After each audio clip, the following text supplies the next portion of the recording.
Hello, my friend Kitty Bucholtz here.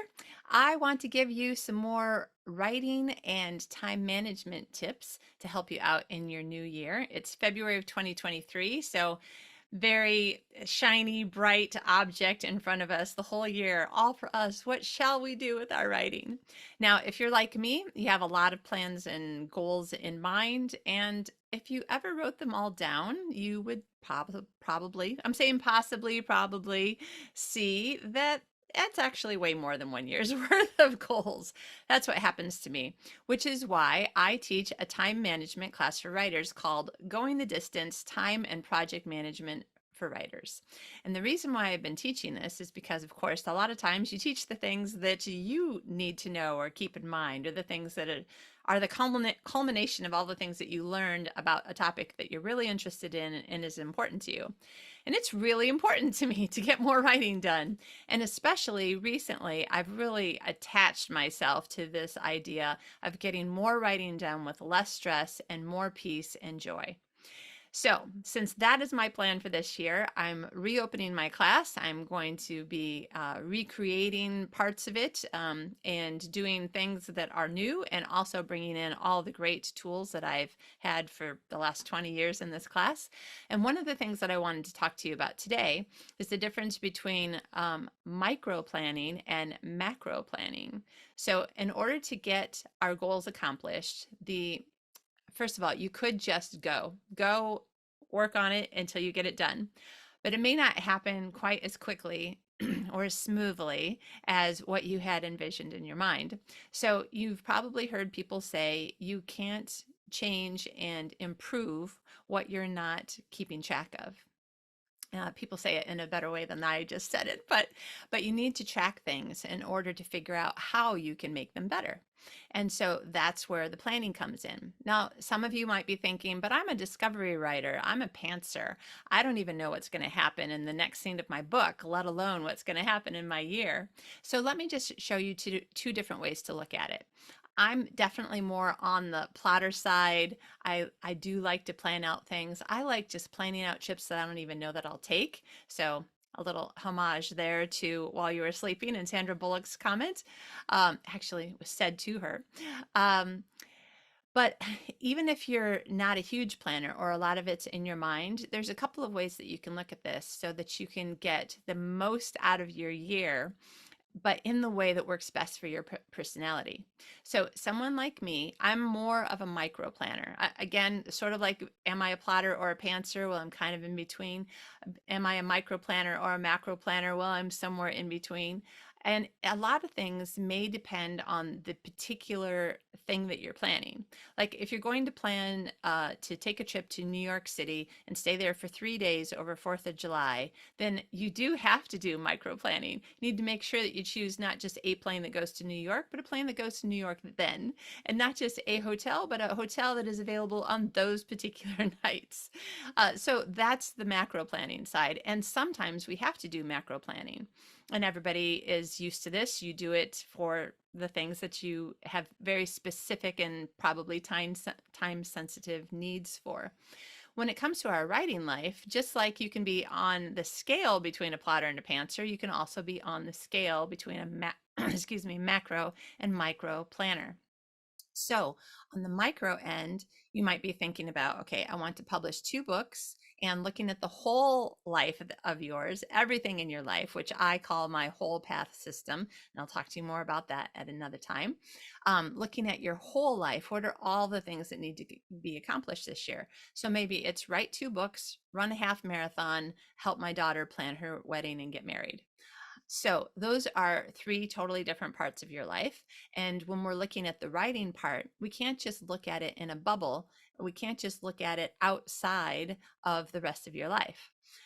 So when we're figuring out what we want to do, then it's just a matter of, okay, in order to get 2 books done in a year, have I started either of them? First of all, if you're 3/4 of the way through one, then you know that, hopefully about a quarter to a third of the year, you can finish that one and get it out. And then you've got 2/3 of the year to get the other one written and published, and the whole kit and caboodle.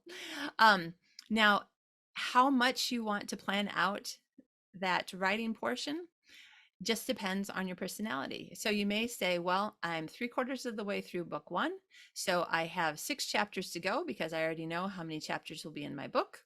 And this is how long it usually takes me to write a chapter. Therefore, it'll be this long until I finish the draft. And then I'm going to give myself this long to do all the editing, send it to an editor, do the editor's notes, and this long to, let's say that we're self-publishing, to work on the cover, the formatting, all the uploading things, all the parts of the publishing process. And then you can put it on the calendar, do this by this date, this by this date, this by this date. Now, if you have more of a discovery writer personality, you might be thinking, no, I'll get it done when I get it done. And I'll probably get it done before that plotter gets hers done. No problem. So long as you know how your brain thinks and you're thinking about how does my brain think? When do I get the most amount of some project, something? When do I get the most amount of work done? Is it when I'm doing this or feeling this way? Or, how much planning do I do? So if you are a macro planner and you've got 2 books and all these other things in life that you also want to get done, and one of the books is 3/4 of the way done, you may just say to yourself, okay, I'm going to work on finishing this book. And right now my plan is finish this book by the end of this month. And then at the end of this month, I'll see where I'm at. And then I'll make the next plan for the next month. And then I'll say, all right, well, while my editor has the manuscript and they're going through their notes, I'm going to work on the cover. And then when this is done, and so you're kind of doing it, think about the way that you do your discovery writing and ask yourself, how can I make that work for me? If my brain thinks that like that naturally, how can I make that work for me in kind of a big picture scenario? This is a time when it may work for you to say, I'm going to work on my book 10 hours a month. Absolutely. You might work on it 5 hours one day and then be off, helping your daughter plan her wedding for a week and doing something else and then something else. And then 3 hours one day and then an hour and then an hour. And there you go. You got your 10 hours in, but you didn't plot it out on the calendar and say every Monday from 7 to 9 p.m. I'm going to work on my book. So there are ways that you can still plan your writing, plan to get things done, and actually get things done on the time schedule that you want, whether you're a micro planner or a macro planner. So give it some thought. Ask yourself, what are the times in my life when I've gotten the most amount of writing done? What was happening? How was I thinking? How was I treating my writing? And also look at the times when you got the least amount of writing done. What was going on? What was your thought process? What were you thinking about your writing? How much was written down as far as your plan?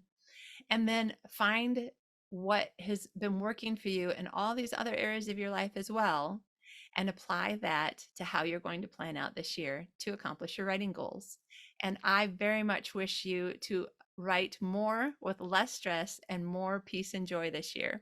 If you're interested in learning more about going the distance, time and project management for writers, go to writenowworkshop.com/going the distance.